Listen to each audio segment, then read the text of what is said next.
एक और मोर्चा है जिसके बारे में हम बात करना आपको बता दें कि करना चाहते हैं और आपको बताते हैं कि कैसे एक और बड़े इस मोर्चे पर जहां पर इजराइल ने हिजबुल्लाह और हमास पर भीषण हमले शुरू कर दिए। आपको बता दें कि एक दिन पहले ही इजराइल और लेबनान के बीच में 45 दिन का युद्ध विराम बढ़ा दिया गया था, लेकिन अगले 24 घंटे में ही एक और जंग शुरू हो गई। 24 घंटे के भीतर उसने युद्ध विराम को तहस नहस कर दिया। ताजा हमलों में गाजा और लेबनान पर इजराइल ने बड़े हमले किए। कई लोगों के मारे जाने की भी खबरें हैं, यहां तक कि हमास के बड़े कमांडर्स के मारे जाने की भी खबरें मिल रही हैं। आपको एक रिपोर्ट दिखाते हैं।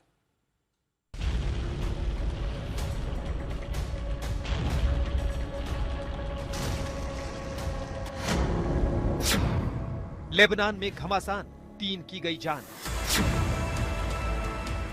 इजराइल की एयर स्ट्राइक में भारी तबाही। हमास ने माना गाजा में मारा गया उसका टॉप कमांडर। हमास और हिजबुल्लाह के खिलाफ इजराइल की जंग और तेज हो गई है। ईरान के साथ सीजफायर के दौरान इजराइल इन दोनों आतंकी संगठनों से निपटने में जुटा है, जो ईरान का साथ देते आए हैं और इजराइल की सरहदों पर मुश्किलें बढ़ाते रहे हैं।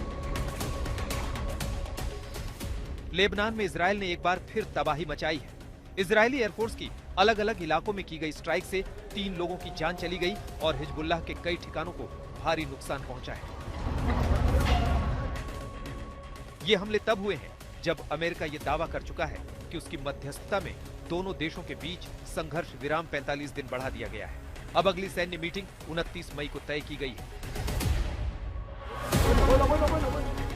सीजफायर बढ़ने के बावजूद इजराइल ने कई इलाकों में एयर स्ट्राइक और गोलाबारी की। इन हमलों की वजह से दक्षिणी लेबनान के गांव खाली हो रहे हैं।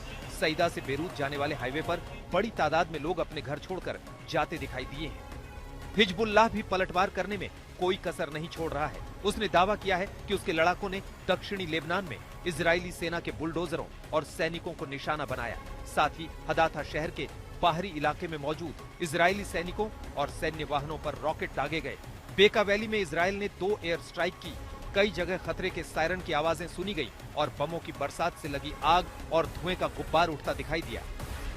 उधर गाजा में हमास के खिलाफ घमासान तेज हो गया है। इजराइल के दावे के बाद अब हमास ने मान लिया है कि उसकी कासिम ब्रिगेड के top commander is all Deen Al Haddad की मौत हो गई है। उस पर 7 अक्टूबर 2023 के हमले का मास्टरमाइंड होने का आरोप था।